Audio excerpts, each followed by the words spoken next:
right now going less and less, so I can start. So welcome everyone, good evening and good morning. This is the session on valuing the pluriverse. And we have two presentations by Justin and Marcus, which were pre-recorded. So hopefully everyone watched those recordings. Since we're a small group of people, maybe I was going to introduce Marcus and Justin, but maybe we can just go around introducing ourselves. I'm here speaking from Istanbul. I've been part of CEC and CERN for a long time now. And I've been teaching in the sociology department at Boğaziçi University in Turkey. And I'm going to pass the ball to one of our presenters. Marcus, why don't you start? Yeah, thank you first of all, Jaren. I'm Marcus Sattler. I'm a PhD student since February 2020, so not that long, at the Leibniz Institute for Regional Geography in Leipzig, Germany, and member of CERN only since this year. Maybe then up to you, Justin. Okay, thanks, Marcus. Hi everyone, I'm Justin Gaudia. I've recently completed my master's degree under the supervision of Stephen Healy at Western Sydney University. I did my undergraduate degree in philosophy and human ecology about 30 years ago. Since that time, I've mainly been occupied with working in the Australian Public Service and with family life. But yeah, I recently, a few years ago, came back to university life to do the master's, and I'm fairly new to the diverse economies approach, but yeah, I'm liking it a lot. So that's me. Who's next? You have to pass to somebody. You decide. I'll pass to you, Steve. All right, great. Good evening, everybody. I'm joining you from Darg and Garangay lands, just north of Sydney and Hornsby Shire. I've been in country for 7 years now. In Australia, I'm from the US by birth, geographer by training, longtime colleague of Catherine and Jaran, and been delighted to hear both the plenary speeches given by Kevin and Maliha, and really enjoying Viviana. And let's hear from Nadia next, please. Oh, hello. Well, I just realized that I was supposed to watch some pre-recorded sessions, right? I'm afraid I didn't get it, so I'm sorry. Anyway, my name is Nadia. I'm from the Czech Republic, and I guess I've been interested in what I call economic alternatives for the last 20 or 30 years or so, and I've been trying to link them with economics, or with a different brand of economics, critique of economics, also for a long time. And I've been teaching about these things at the Maastricht University. We have a department concerned with environmental issues and their deeper causes. So that's sort of my one of my homes. And then when I gradually sort of gravitated to the community economies project because it felt broad enough to encompass what I was doing and inspiring. So I'm a CERN member as well. And let me see, Catherine Mckinnon. Should I pass it on to you? Sure, thank you, Nadia. I am realizing I'm in exactly the same boat as you. I have not been keeping up, and I didn't realize I needed to watch something before I came either. So I also will be a little bit at a loss. My apologies. So I'm Catherine Mckinnon. I'm located on Dja Wurrung country in central Victoria in Australia. Things are a little bit manic at the moment. I'm I'm a member of the board of the Community Economies Institute, so have been organizing this conference partly with a team of other wonderful people.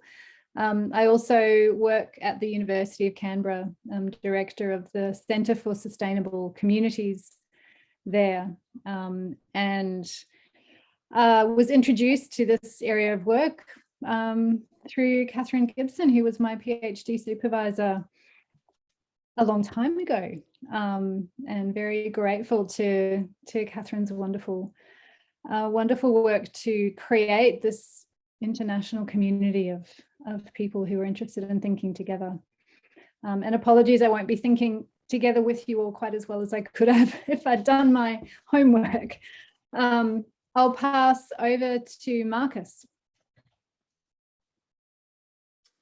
Marcus has already gone. I will just pass over then to Jan. Hi, my name is Jan.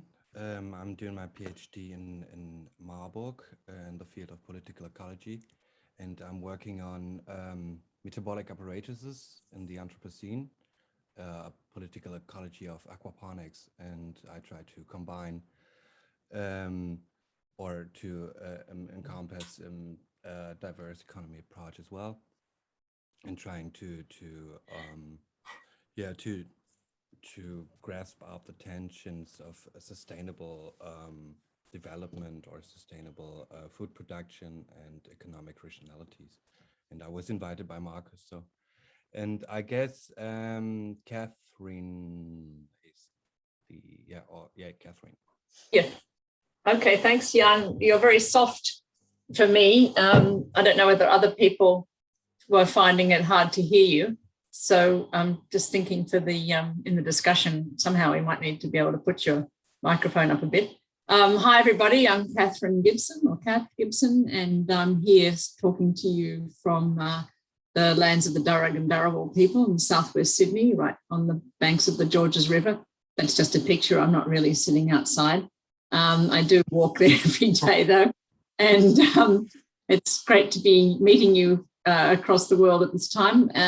It's been a very hectic few weeks, 2 weeks with the Liviana conference, but my mind is full of ideas, and it's been a wonderful time to hear from a lot of different kinds of people. So I did manage to watch the videos. Thank you very much. So I'm really looking forward to the discussion.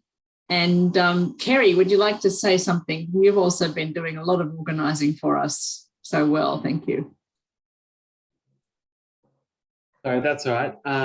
Just get my video on. I am Kerry Woodward, and I was introduced to community or diverse economies approach through Catherine Mckinnon, who is my supervisor for my PhD.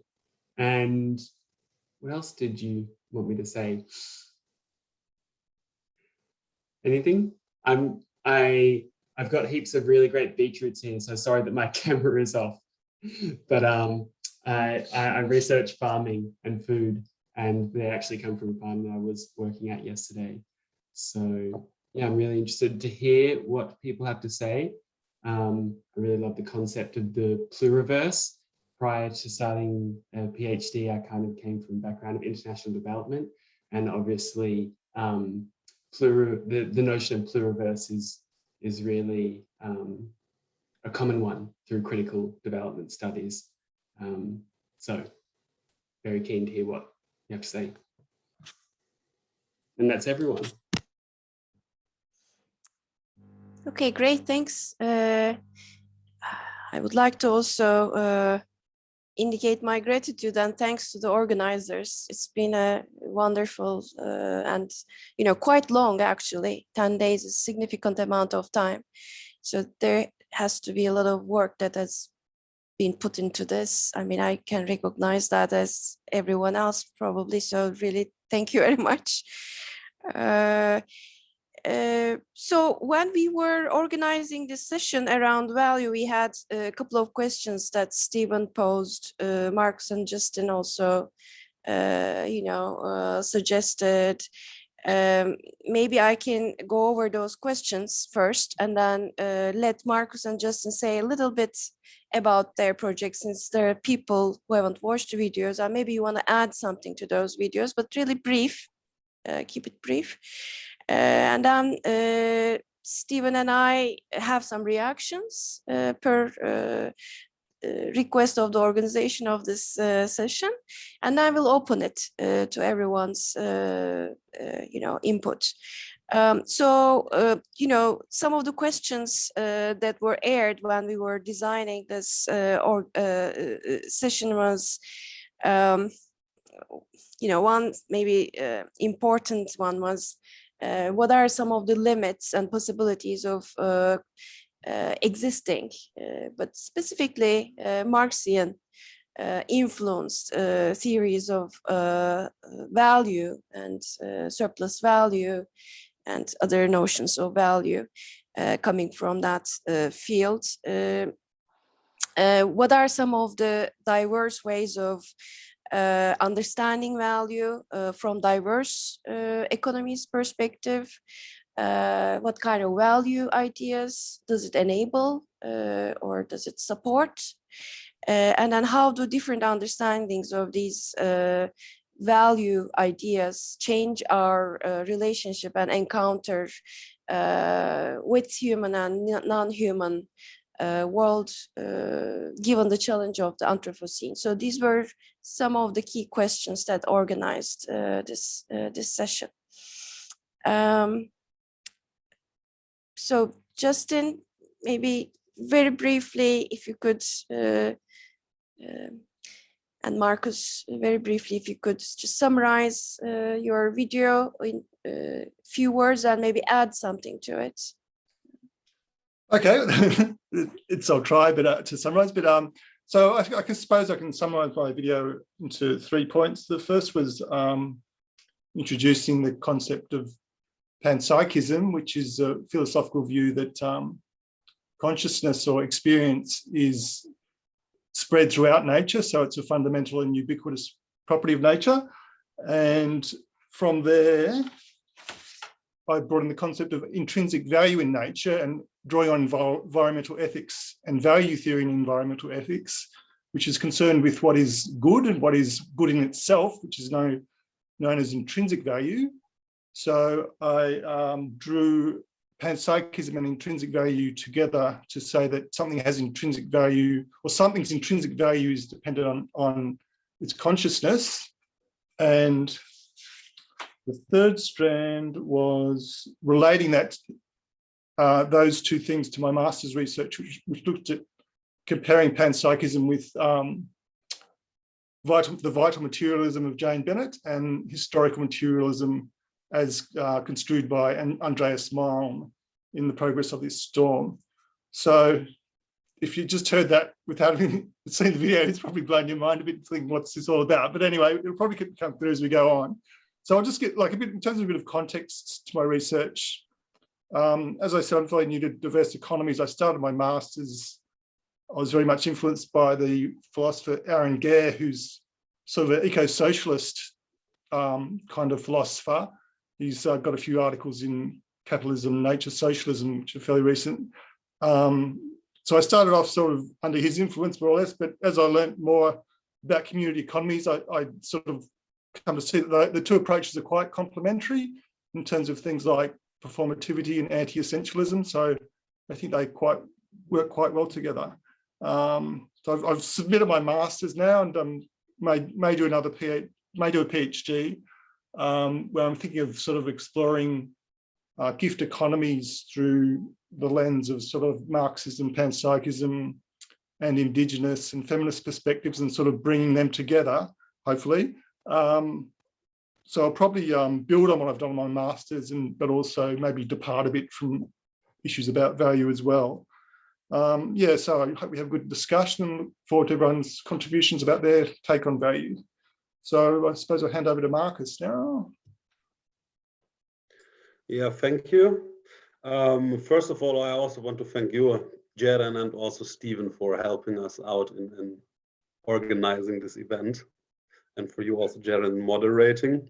I will then just briefly start what I also said is my background in the presentation. So there is this global production network approach. And I would be just also curious, if I have now the time here, are you actually familiar with this approach, global production networks? Because I mean, it's a big thing in economic geography, but I don't think outside. For me, this is a very exciting approach on the one hand, because it's very sophisticated. But at some point, I was really troubled by this notion of value in their term, value creation, enhancement, and capture. This is, let's say, for this GPN approach, what development is all about. So I was thinking, well, what is the idea about this value creation, enhancement, and capture? I didn't find too much in the literature there. It seems they relate a lot to Marxian economics again, especially around the notion of surplus, which is also a big thing in diverse economies, but also the notion of rent, which I think is not so big in diverse economies. But the notion of what? Sorry, the notion of rent. Rent. Yeah. And then I thought, like, how would it be if I just, let's say, conceptualize this or think about through this GPN with these notions that diverse economies often offers, like value. It would be rather, I think, value production, appropriation, and distribution. But still, I mean, I was then together with Jan, who was also here reading Escobar's Designs for a Pluriverse. And I was just thinking myself with the surplus, maybe also for the sake of conversation right now here, it is compatible with, let's say, producing shit nobody wants, but then distributing the surplus. To make it very provocatively. So in recent Marxian thinking, there is this idea of this use value coming back. So I was also thinking how to maybe incorporate this into this thinking. But then I was also just asking myself if this use value talk appropriately also conveys the idea of the materiality of things, also producing us back. So if that is desirable to get that into a framework, and under which circumstances. So I think that's it shortly for the background to understand. I'm very narrowly focusing in my PhD on companies, just also as a background. Because we also had a beginning an exchange about the role of production, let's say, in overall economies, and Stephen told me about his prior engagement with the mirror of production of Baudrillard, and I all agree on also that these are important things to discuss. But for my own project, it's very much on production, let's say it like this. But I want to stop here. Okay, thank you very much. So now, Stephen, would you like to come first and maybe have your comments aired, and then maybe I can respond to that and to the presenters' videos. Stephen, your voice.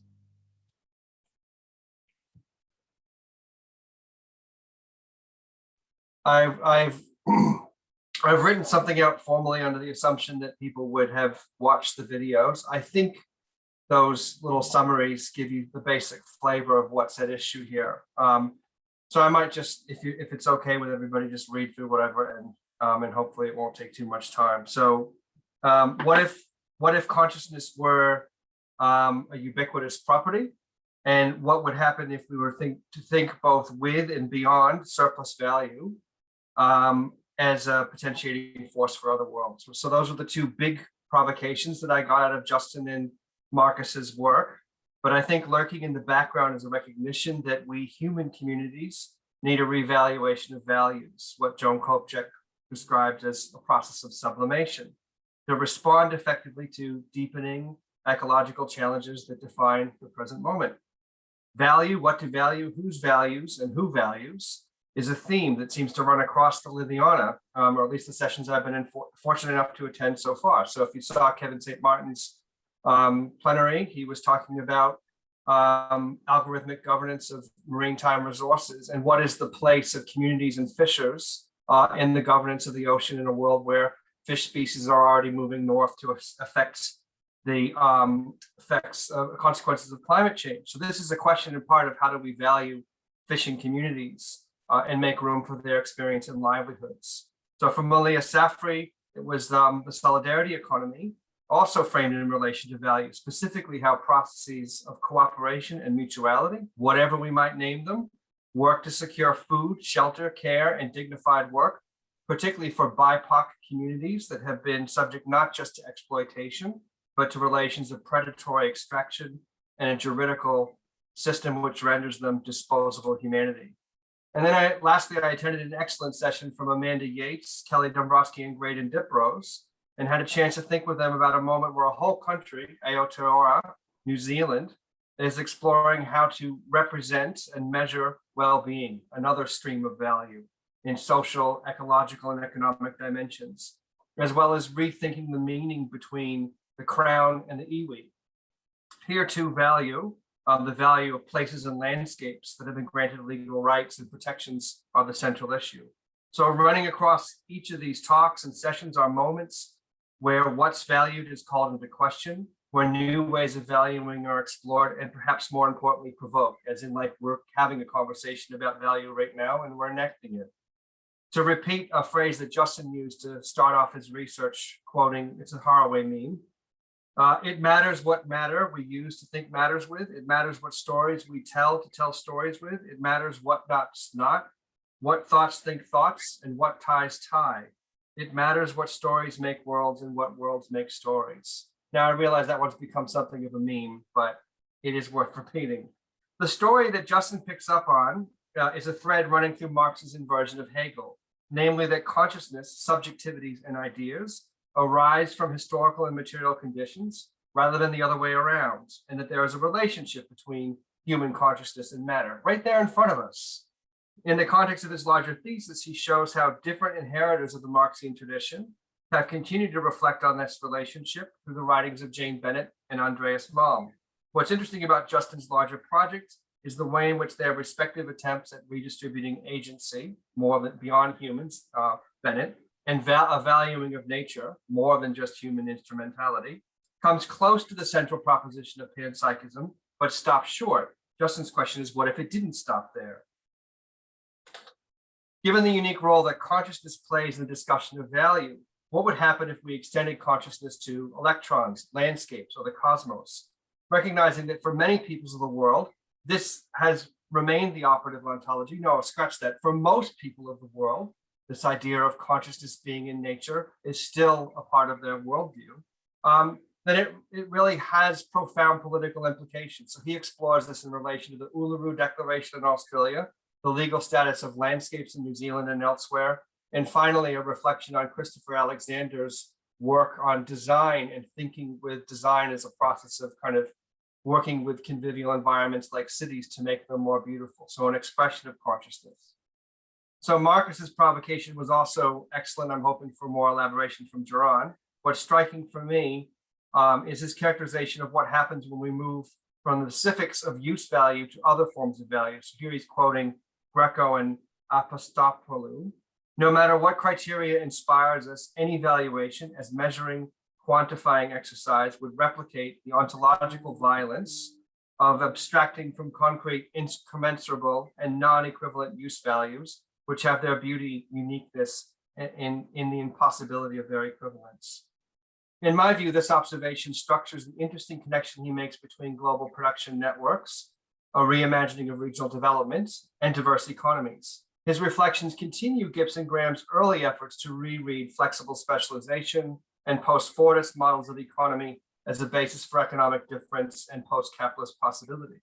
The commonality between them is the continued elevation of the potentiating force of surplus value. And I think in diverse economies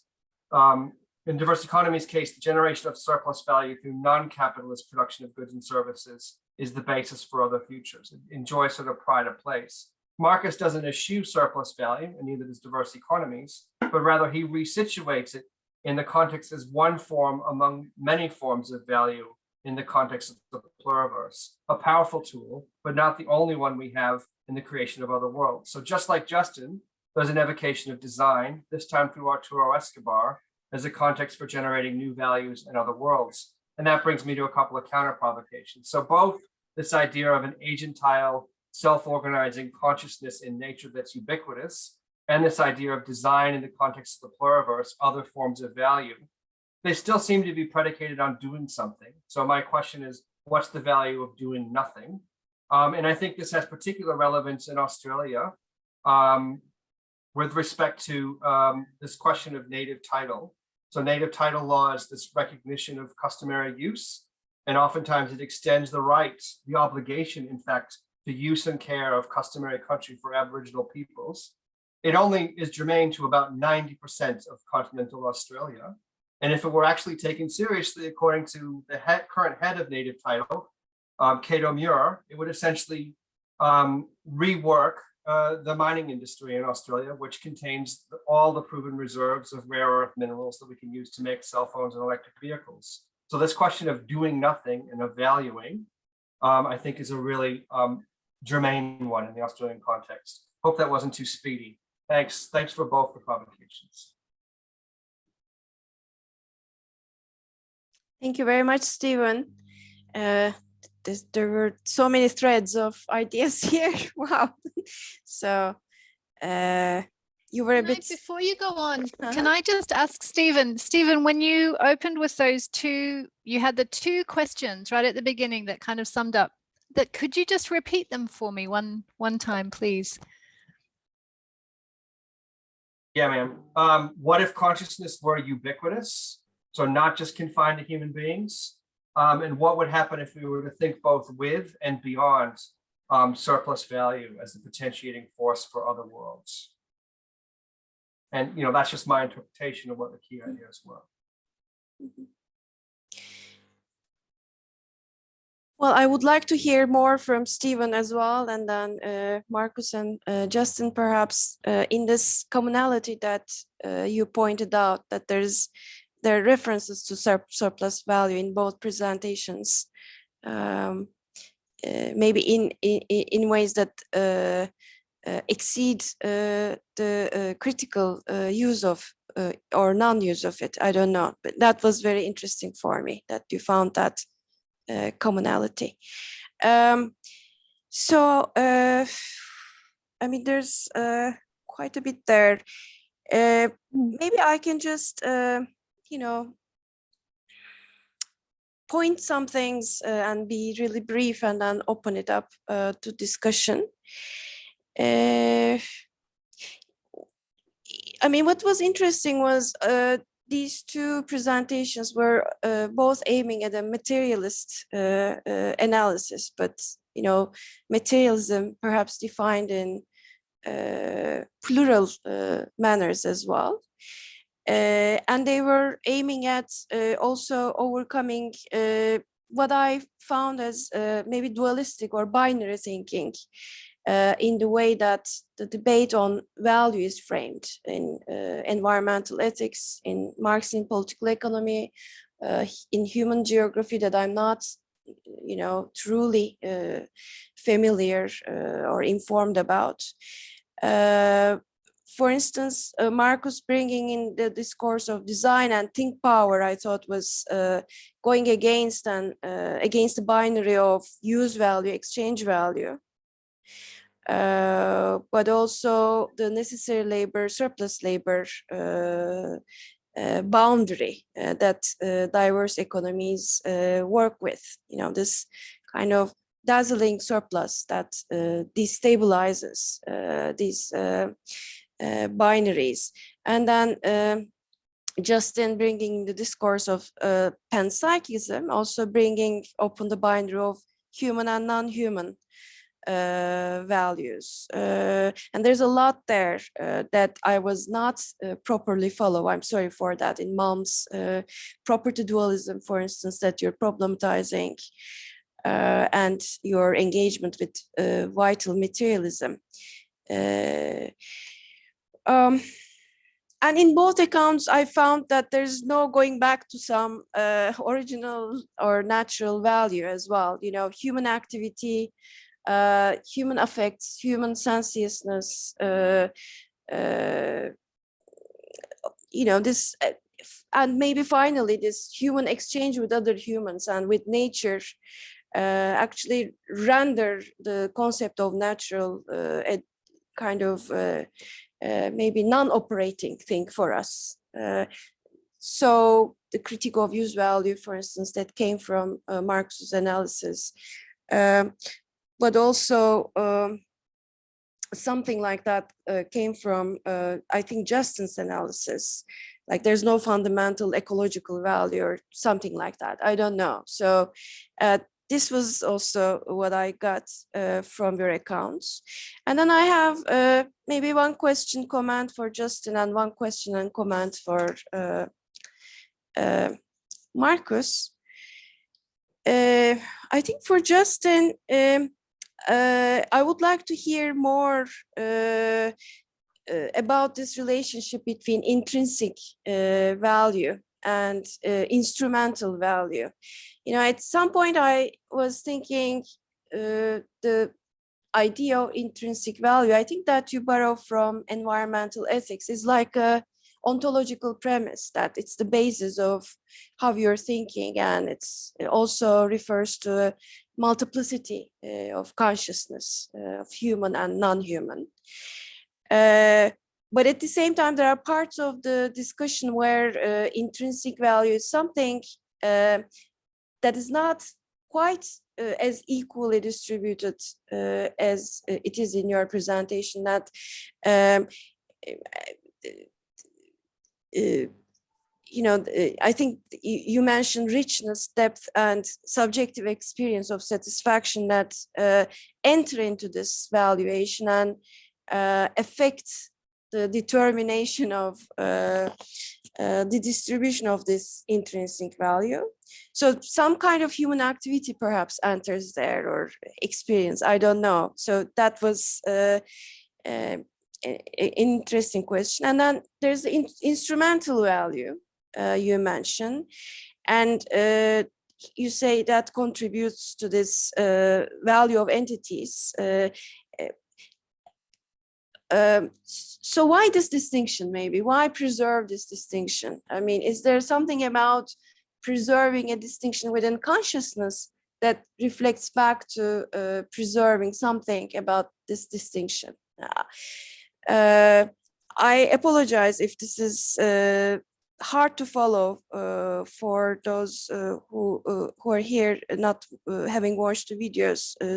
I'm sorry, I've prepared the notes just based on what I watched. So I would like to hear more on this. And then maybe the fascinating thing is that you start with thesis on Feuerbach, Marx's thesis on Feuerbach. I found that very, I don't know, interesting and fascinating. And I'm wondering how you tie back to it at the end of your presentation, because, you know, many interpreters of that text also find in Marx there a shift of position. Marx is shifting positions in those theses from actually consciousness oriented analysis and subjective oriented analysis to activity oriented analysis and production oriented analysis, that he's leaving behind subjectivity and old materialism. But your intervention is very interesting because you're just doing a counter move there. You're bringing back, you know, consciousness along with human activity. So that was a you know, surprising thing. And for Marcus, you know, Marcus, when I really enjoyed both presentations very much.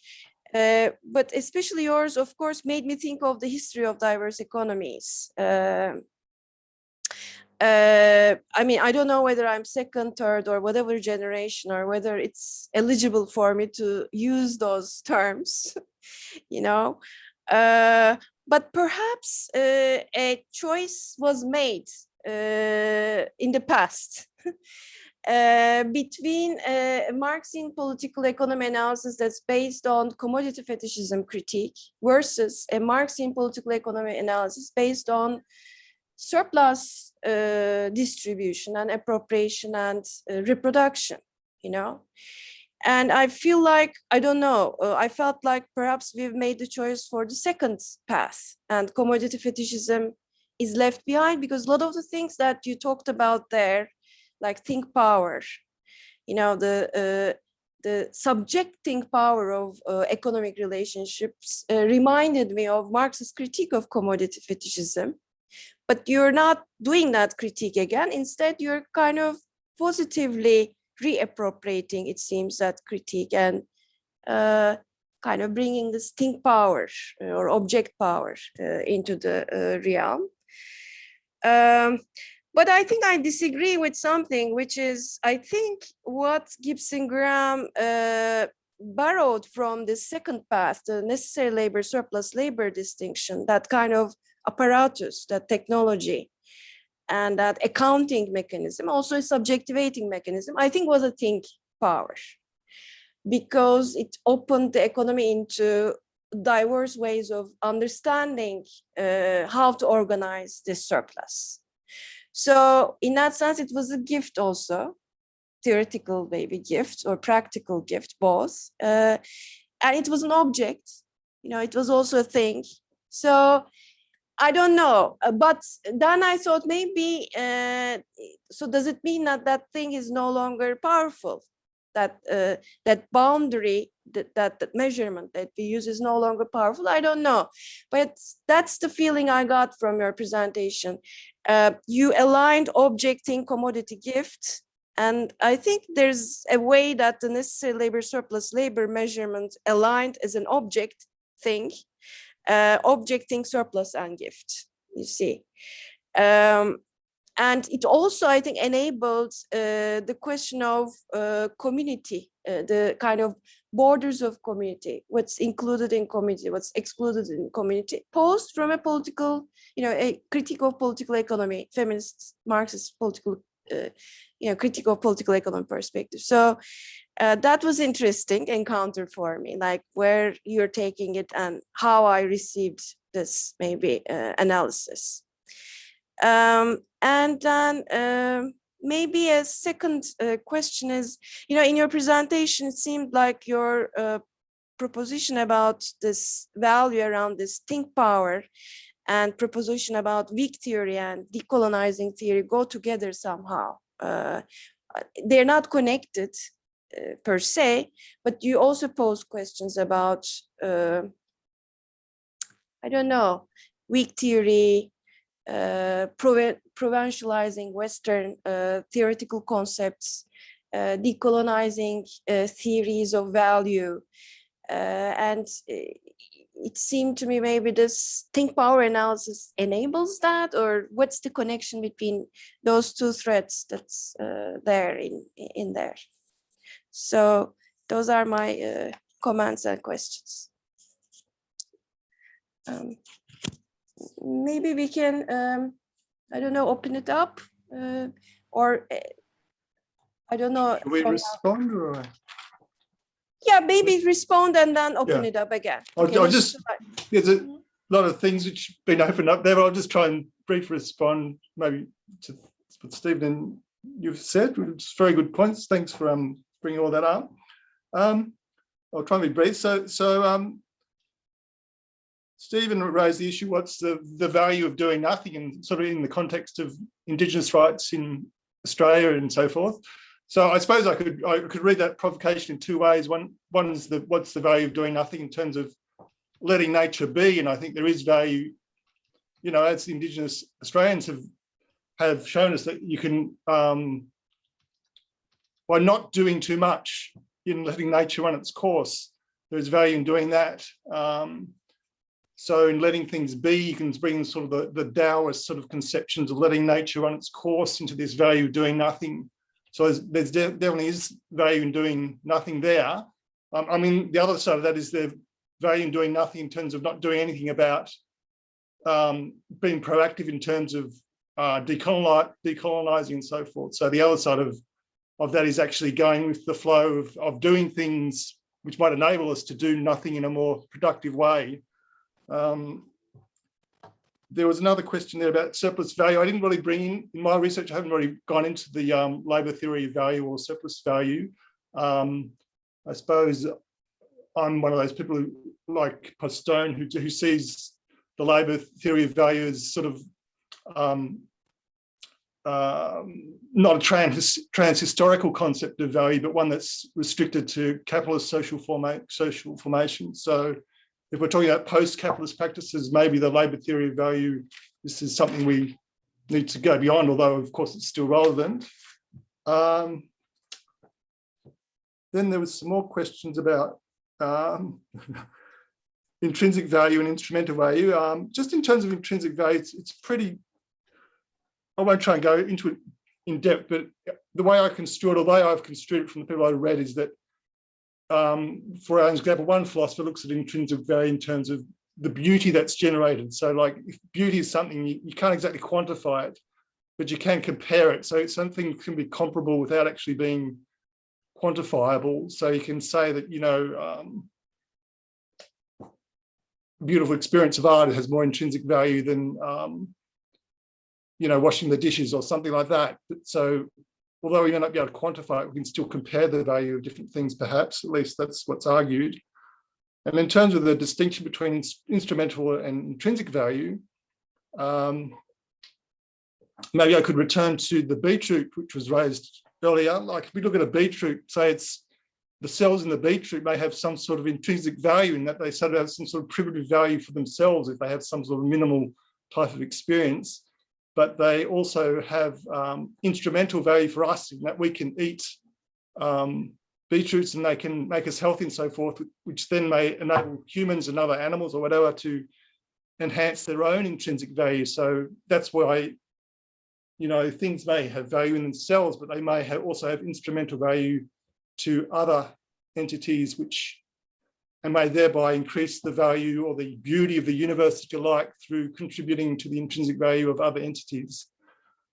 So that can get very complicated, so I won't go further into that. But, just on the thesis of Feuerbach, which is, yeah, I mean, we could spend a whole hour talking about this, and it's fascinating finding the different interpretations and the different literature on just those 11 sentences or 11 paragraphs. But I suppose I've followed a lot of what Gramsci said about them, and he was, although I think he was very, you know, subjectivity does to extent create the world, but I think he might possibly went to the extreme of social constructionism, where it's just humans who are creating the world. But I think it's more appropriate in this day to interpret that that thesis as saying, yes, humans do create the world, but also the world creates us back, which I think ties in well with what Marx's point was, but about designing, and design creates us as well as us creating design. So that's probably my very brief take on the theses. So yeah, that's my brief run around of those topics raised, and I'll pass over to Marcus. Looking at the time, I hope it's fine if I be really short, because I'm just too curious what also other people have to say. I acknowledge that these questions are just great and make me ponder.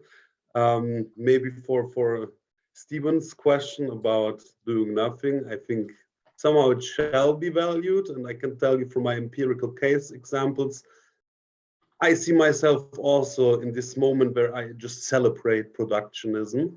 So I'm looking, for example, into one social enterprise with a lot of people with different abilities. And for me, it's a beautiful way how people work there. They do not always work, let's say, for the commodity production, but they are singing and all these kind of things there as well. But for me, like I see when I write, I tend to emphasize these things. They're singing, they're doing this, they're doing the gardening. So I see myself also going into this direction of saying, oh, they're doing a lot of stuff. So they're really valuable. They're doing valuable things. And I have no real answer for this, to be honest.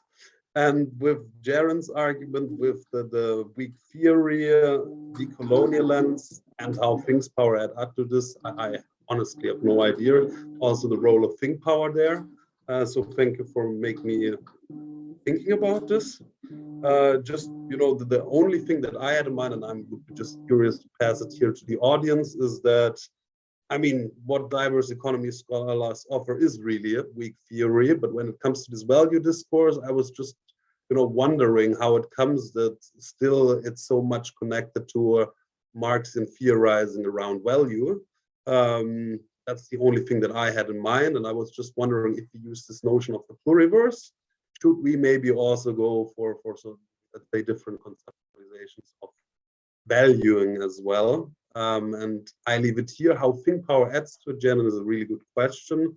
I mean, I need a concept that, or let's say it like this reflects my conceptual framework in line, let's say, with this weak theory, or maybe also more decolonial perspective. I don't want it, let's say, totalizing conceptual apparatus, which tells me exactly where to look at. But on the other hand, somewhere I have to start.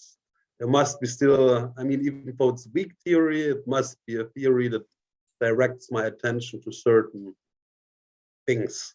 So I'm just wondering myself, what could that be? But now I will leave it here and pass to the audience.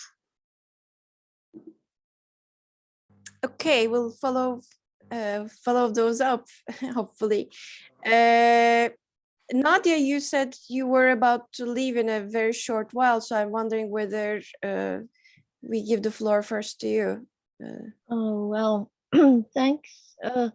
Well, it was just a flood of concepts, of which half I don't know what they mean, I will be quite honest. So I really should have watched those videos. I've been thinking about value for a long time, but I've been coming at it, I guess, from a different perspective. My focus always has been on nature, and my burning question in critiquing mainstream economics is why nature is not valued.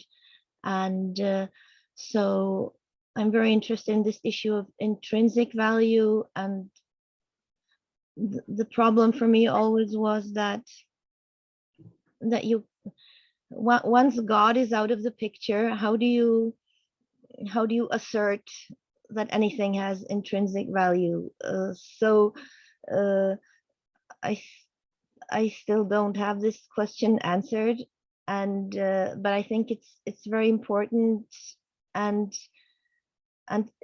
in economics, value equals price on the market, right? And there's this big jump between this conventional view of value and what we're trying to look for. And for me, what was inspiring was this in Manifesto for the Anthropocene, where Catherine Gibson, Deborah Birdrose, and Ruth Finchel, and so on, tried to expand the idea of the Marxians of surplus to include the work of nature, essentially. So these are the paths I've been walking along, and I can't really find in this brief encounter too many links between what you've all been saying. I think I would need to have all these terms explained and so on. But I was a bit worried when people were saying that there's no going back to natural value, there's no fundamental ecological value, humans create the world. So these sort of pieces of words stuck with me as being, perhaps, aren't we going too much into the postmodern, post-structural vision of that no nature, no world really exists, and destroying all the binaries? Well, what's left if you destroy all the binaries? I think the world is built on binaries, actually. So these are just a few disjointed ideas after all I've heard, but thank you anyway for making my brain buzz. Thank you very much, Nadia. So it's 1 hour, is that it? We have 4 minutes. Maybe we can go over, I don't know, a little bit, but. Yeah, we scheduled this for 1 hour. Okay. All right. Mm-hmm. And that by my It's not till 10 past or so we could we could go for a little bit longer, perhaps. Yeah. So maybe I can make some comments. And I mean, I did watch the videos, but I would have needed to have done a lot more background research probably and reading to have followed all the arguments. And I must say, Marcus, I had no idea what GPN was. I had to Google it. So it just shows you what sort of a geographer I am these days.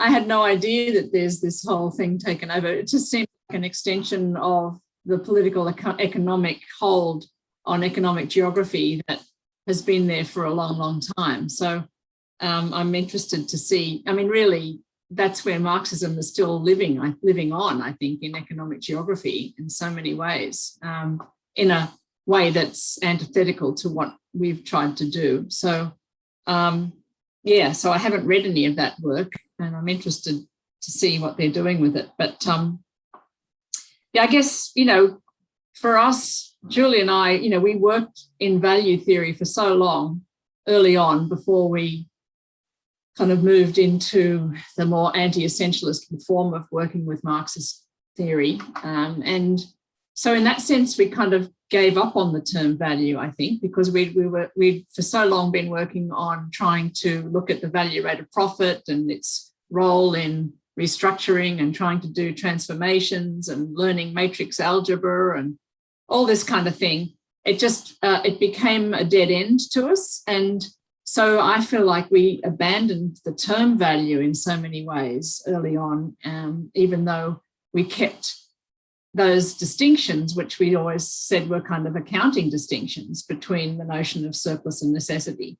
But they're very contextual. They're very much in the context of particularly enterprise analysis. You know, I don't think we've used the term surplus in our discussions of labor or markets or commoning and property or investment. It's just, it really resided only then in the analysis of what an enterprise might be able to do and what the accounting frame for an enterprise could be. It would be then a potentiating force for value or for wealth to be distributed in different ways. And then I guess coming to think about the more than human and engaging more with ecological thinking, the way in which nature was being usurped by corporate sector and put onto the market as a way of accruing value, accruing wealth, whether we want to say value or not, I don't know, and using practices of rent seeking and so on. You know, that's very important. And it seems like there's a whole political economy of the power of that isn't encompassed by a kind of a Marxian analysis. And I feel like there's so many areas of economic violence that exist outside of that relationship of labour exploitation, just labour exploitation. So I feel like there is a pluriverse of relationships and ways in which wealth is being accrued and distributed. And I guess wealth is really kind of the term I've started to use more than value. But so it's just, you know, interesting for me to hear what you're doing. And Justin, I guess the main connection to what you've been working on is really for me through Freya Matthews's work. And I'm sure you're familiar with her thinking. I guess that's coming out of the Taoist kind of thing. But in the book that I also went to have a look at the old Manifesto for Living in the Anthropocene that Nadia, you brought up, because there we were trying to look at resituating humans in ecological systems and resituating non-humans in ethical terms, which I think is a bit similar than the idea of the ubiquity of consciousness, but we were kind of not really using that terminology, but more saying there are ethical principles operating in the so-called natural world, just as there could be more in the human world, and how to kind of, I don't know, engage with that. So, yeah, I don't know. I sort of feel like I've been wary of the term value for a long time now because of the way it gets used. And the only way I can, you know, and I agree with Stephen, there's, you know, where there's the value of the community of fishers, there's the value of care in a sense of a popular term of we think it's good, or we think it's valuable, it's worth supporting and preserving. But the kind of more theoretical term value, for me, kind of got so embedded in these arcane arguments within Marxism that I kind of ran a mile from it after a while. And once we gave up on trying to show how falling rates of profit were running the world, when we discovered actually they weren't. There was so much of an overdetermined sense of other things happening that we had little way of understanding. So yeah, and then just coming back to the term of the value of doing nothing, I think that's a great term, but in a way it's sort of allowing for the other doings to keep doing, because the value of doing nothing around mining is to allow nature to keep doing what it does, which is live, So I think I was just wondering, Stephen, what you were referring to there, when because it seems like in an Indigenous cosmology, there's always doing, as you said, everyone is doing, everything is doing. Nature is always doing, and appreciating that by humans doing nothing is a really important step of valuation, perhaps. So anyway, again, this has been a rich discussion, and it's great to see that you're both working on different areas of this. But it's a tricky one to me. Yeah, for me too. I'll have to go now. Thanks very much. Lovely to meet you, Nadia. Thank you. Yeah, Catherine, I'm familiar with Freya's work, and I like that, like it a lot as well. And just pretty Nadia's gone, but her question about without God, how does anything have intrinsic value? I think with people like Freya Matthews and others who think like the whole universe is in some sense a cosmic subject or something like that, then you could even argue that maybe saying that God is dead was a bit premature. If there is subjectivity throughout the universe, then it sort of conflates or blows up that whole question about matter just being, or the universe just being dead and inert, if subjectivity is reintroduced into it. Yeah, because she has that notion of conativity, the life force to some extent. Yeah, everything has some sort of a life force, which I think is a pretty interesting idea. Yeah, it's and she's very aligned with Indigenous cosmologies as well. So she's got a lot of interesting stuff there. I mean, interestingly, she just got in touch with me this week because she's wanting to put together a book with a whole lot of other people, including Graham Harvey and other people like that, on the kind of ways in which people are privately commoning land and preserving and conserving and caring for it, because she herself has land that she bought and is just allowing nature to revert, and it's a place we can go as a writing retreat and stuff like that. But she's very interested in someone working on all these leasehold land across Australia that's in pastoral leases, that's not formally owned, but privately owned, but could be commoned. And anyway, she just wondered whether there's someone that might be interested in that as a PhD project. So Justin, maybe you could be the person if you in that direction. Who knows?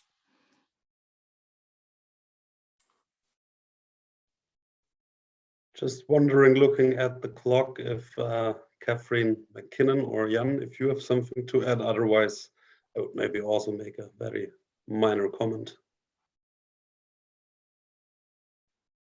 If Jan doesn't want to jump in, sorry. Yeah, go for it. No, I'm just wondering about the because we talking a lot about doing, and I was thinking about what is the position of labor in there, because I'm really interested in labor and of human and non-human labor and the connection between that. And because when you using Marxist concepts, and I'm using a Marxist concept of metabolism, and metabolism is such a co-production of life when you read it out from Moore or Foster or something, then labor is very important, and labor might be expressing sometimes that ambiguous word doing or something like that, because I don't know, it's valuation, it's always valuation in labor, but there are different forms of value in that. And yeah, that actually I was wondering about the positioning of labor in your theories, and yeah, and for doing nothing, actually doing nothing was a quite good comment. And yeah, sometimes it's where it is labor or work, or it's devastating to do nothing. So there are sometimes when you are, I don't know, in my field or something, to let it go for, I don't know, I'm working with biofilters or something like that, to let it go it's quite hard not to do something about, I don't know, there's some data or something to not do something. Yeah. Yep, that were my comments.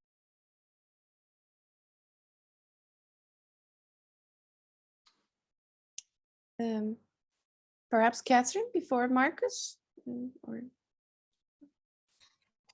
Oh, well, Jan's just got my brain going in a different direction completely. And because this is not so much from a Marxian perspective, but certainly working within this field of diverse economies, thinking about labor, thinking about who does the work, how we value the work that people do, and the work that other non-human, more than human actors do, is exactly has been my project in recent years.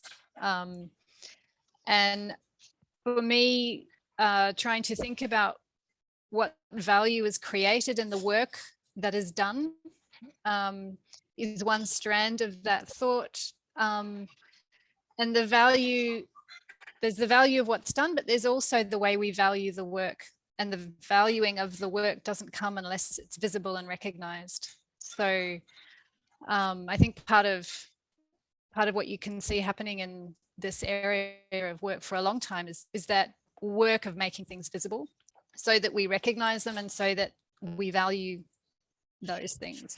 And I've got a wonderful example of this that's just come up recently. So I've done a lot of this exploration around the work of childbirth and maternity, and tried to make visible the collaborative, collective labor that's contributed by people, by the body, by knowledge, by technology. And I worked with an animator last year to try and represent that visually. And as a result of having that visual representation, it's created, I think, what Kevin St. Martin referred to as a shared ontology from which to depart. So I got a call yesterday from the head of a maternity ward at the Royal Women's Hospital in Sydney, who wants to use those visual images as a starting point for reconfiguring how they do maternity care at the hospital.